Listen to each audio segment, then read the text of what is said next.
So guys, I don't know real how, but the real thing we need to stand with Uganda. Sijui vipi tutafanya, lakini kikweli kabisa tunapaswa tusimame na nchi ya Uganda. Jana niliona mwingine alikuja kanambia, KG shughulikia mambo ya nchi yako, achana na nchi ya jirani.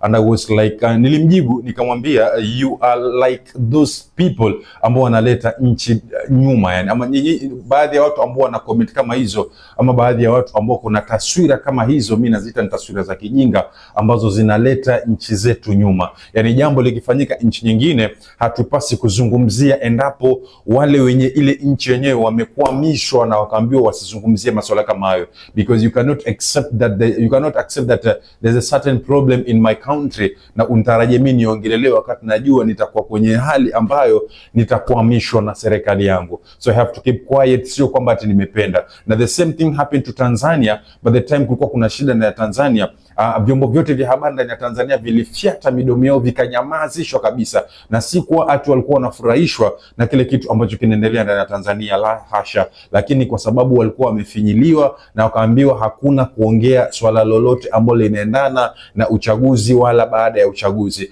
The same thing na wale wasanii, those wasanii kutoka Tanzania pia vile vile, baada ya kwamba tulikuja tukawakemea, tukaambia wakati wa fujo Tanzania ilipokuwa inapitia shida tofauti, wasanii hawakujitoesha, hawakutoka na kusimama na Watanzania. Si kwa ati namaanisha Watanzania walikuwa wanasikia raha kwa kile kitu kilikuwa kinaendelea wale wasanii, la hasha, lakini kwa sababu walikuwa wamefungwa midomo yao na serikali wasijue kipi cha kufanya ili mradi waweze kusaidia Tanzania, au nao pia ikabidi wanyamaze. So the real problem that is going on in Uganda, it really needs a help from outside the Uganda. Yani ile shida ambayo inaendelea ndani ya Uganda inahitaji mazungumzo na marekebisho na wasaidizi kutoka watu ambao wako nje ya nchi ya Uganda. For now, kuna huyu